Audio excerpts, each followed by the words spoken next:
Hey guys, it's Mandy. And I'm Sammy. And this is a Spooky Quickie episode number 8. 8.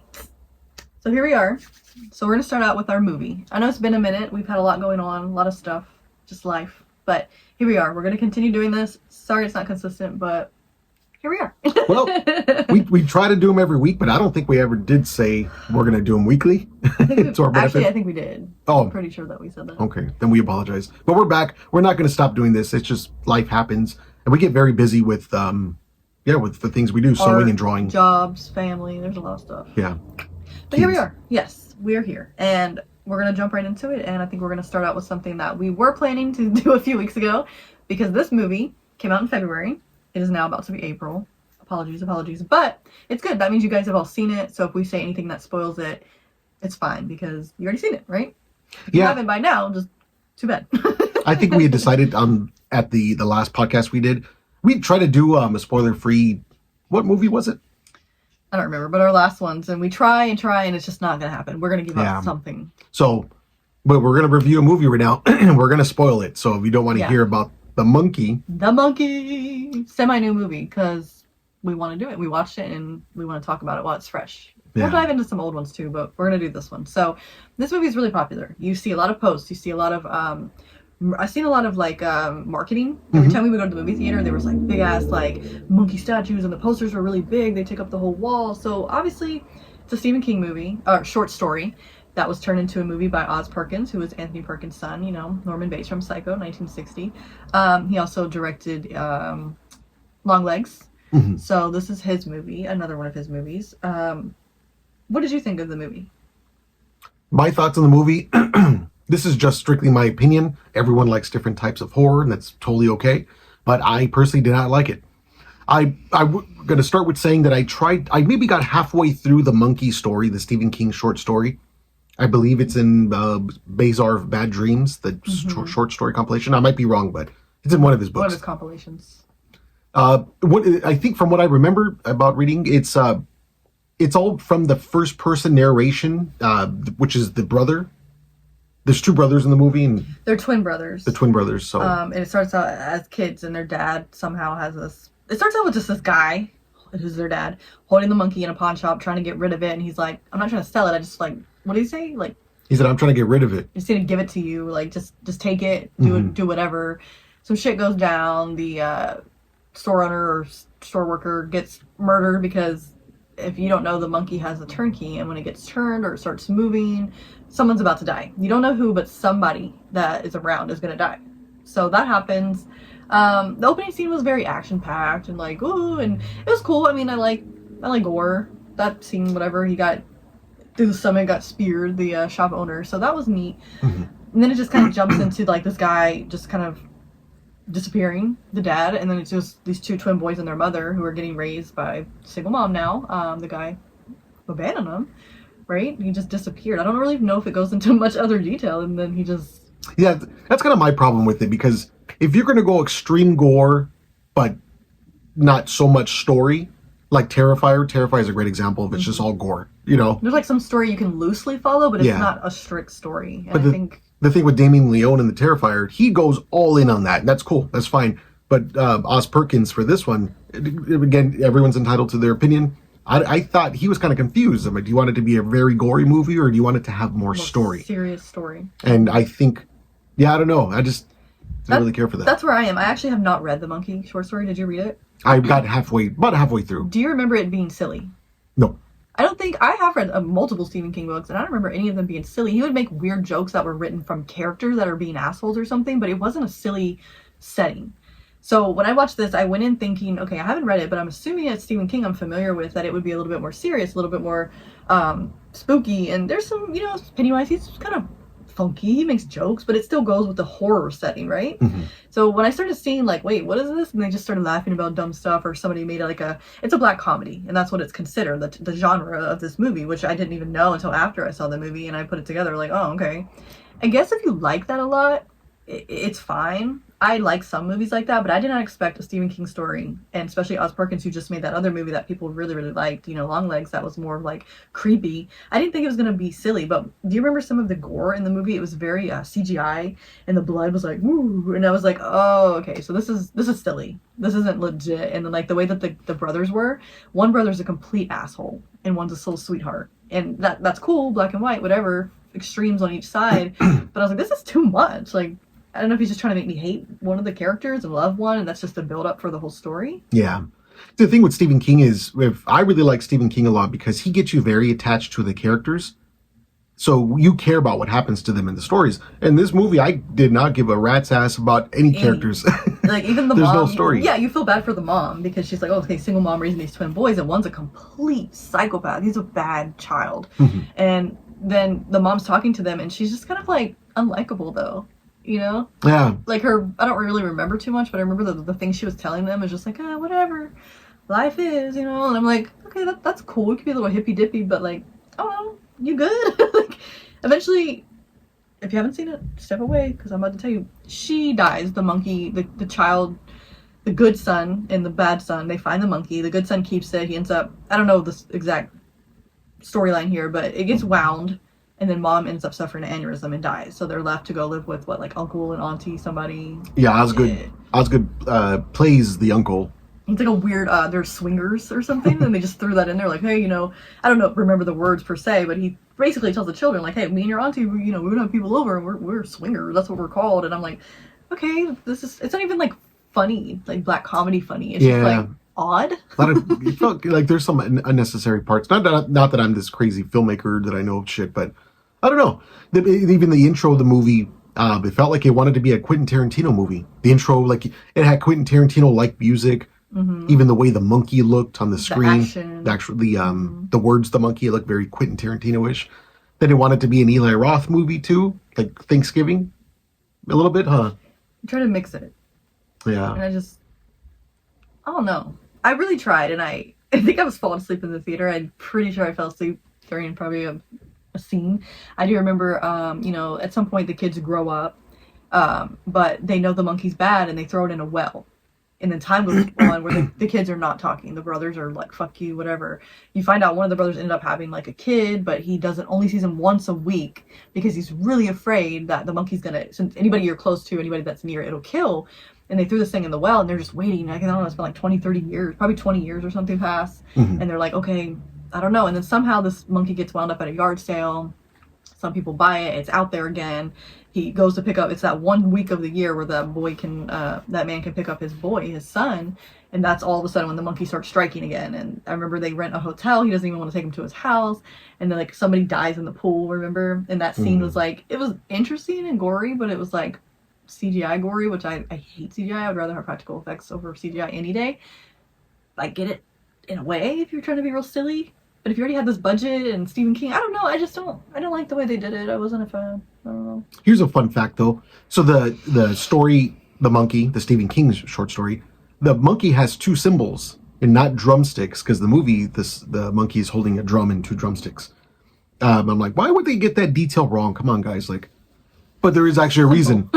So it turns out Toy Story, the monkey in Toy Story, has the two cymbals. And they probably ripped off Stephen King because that's what Disney does a lot. Originally, yeah. Disney rips off a lot of people.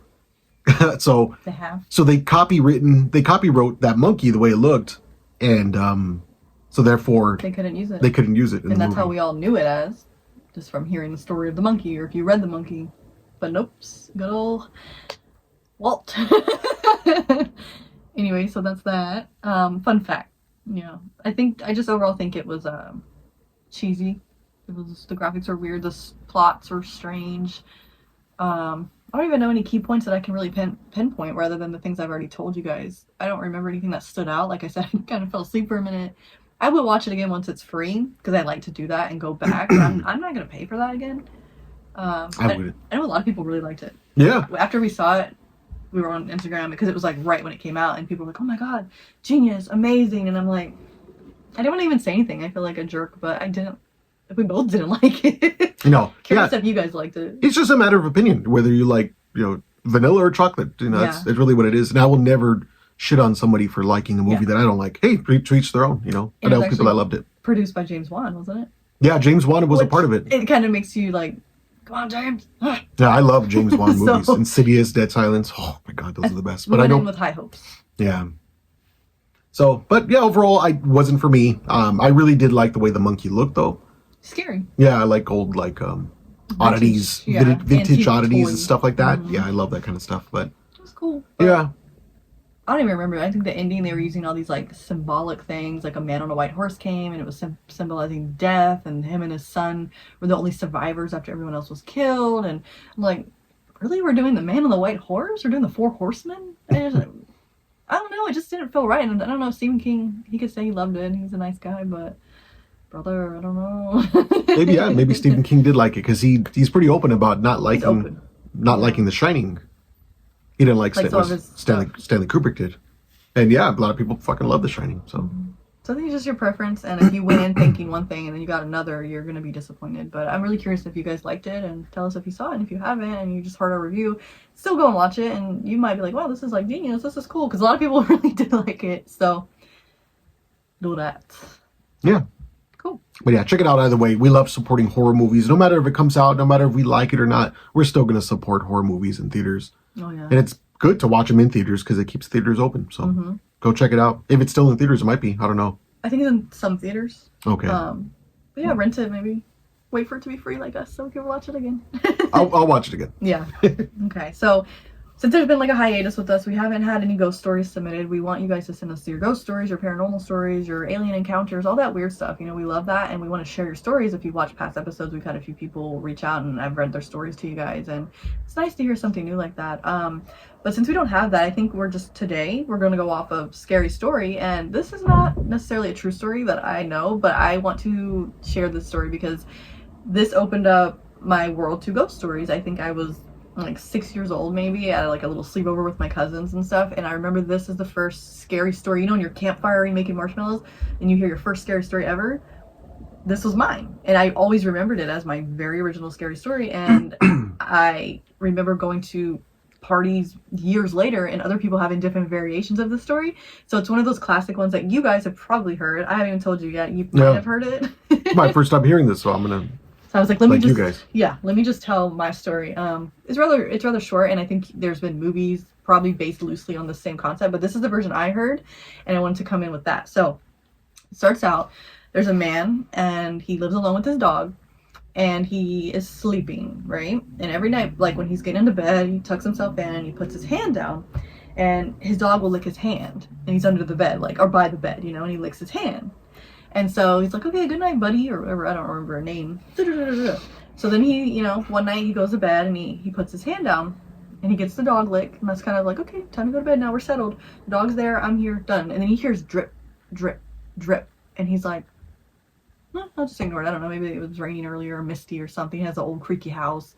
So, you know, next day goes by, whatever, and I don't know the timeline here, but then he's hearing like drip, drip, drip. Might be the same night, sorry. So he's like, what the hell? He gets woken up again, and he's looking around, he checks his faucets, he checks his shower head, you know, all that stuff, and he's like, what the hell? So he's like, okay, I guess I'll just try to go back to sleep, and he lays down, and the dog, you know, there, and he licks his hand, right? And then he's like, okay, and he goes to bed, right?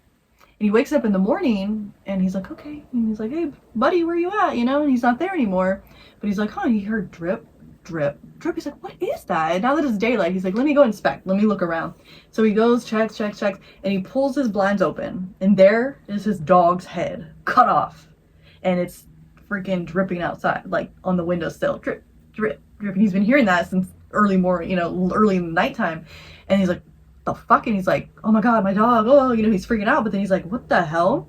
And he turns around and looks under his bed, and there's a piece of paper, and it's like, humans lick just like dogs. So there was just some person that killed his dog, let it in a drip, and that human was just licking his hand. I don't know if you've ever heard this.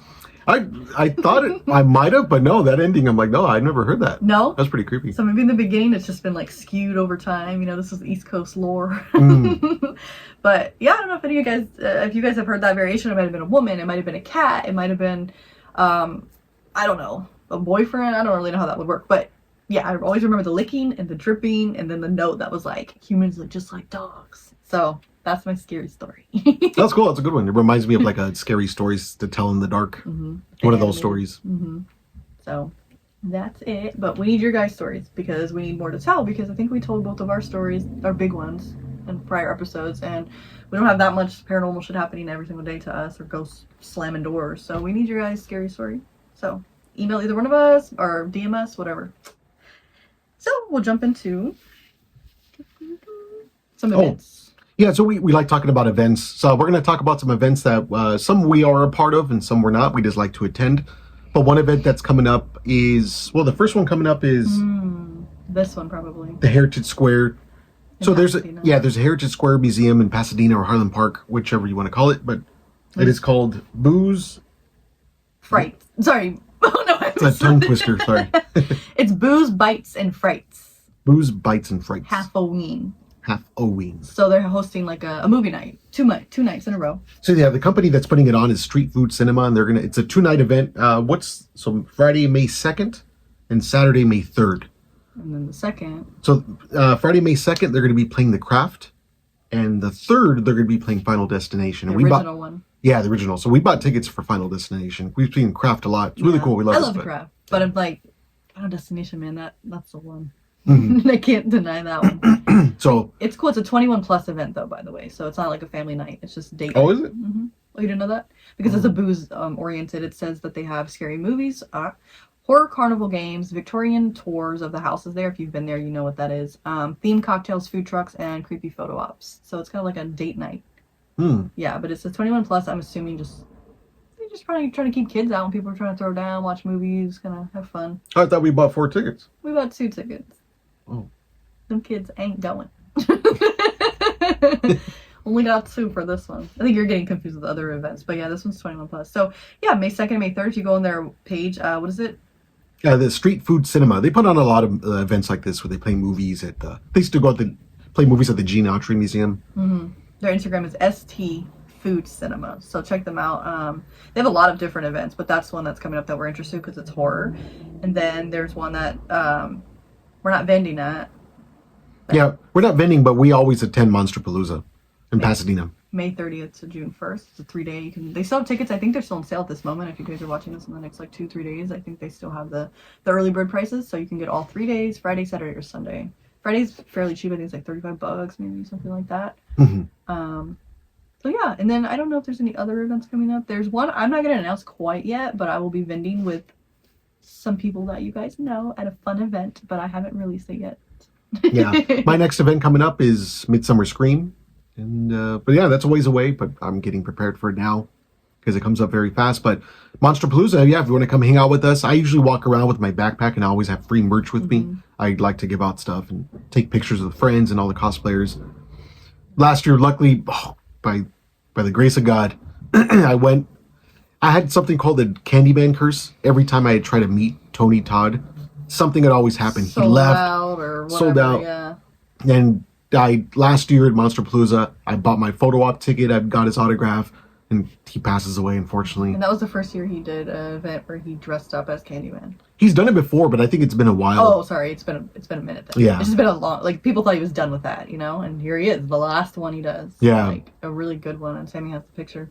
Oh yeah, that's a really cool. That's Candyman's my favorite slasher. So that's what a cool memory. So Monsterpalooza definitely has a lot of other big stars and stuff. You can look at their page; they're constantly posting them. So definitely check it out. If you haven't been, you should definitely go. And if you have been, maybe you're burned out or whatever, but I think it's fun to support. And that was one of like the OG horror events. The first one that I made a costume for my kid, I think it was 2017, and took him, and he was a hit. He made it to like their top 10 posts, like little Pennywise. So I'm always thankful for them having us and like really amping us and sharing us. And they're cool. They're OGs in the game. They know what they're doing. There's a lot of special effects and celebrities at this one compared to like haunts and mazes and stuff.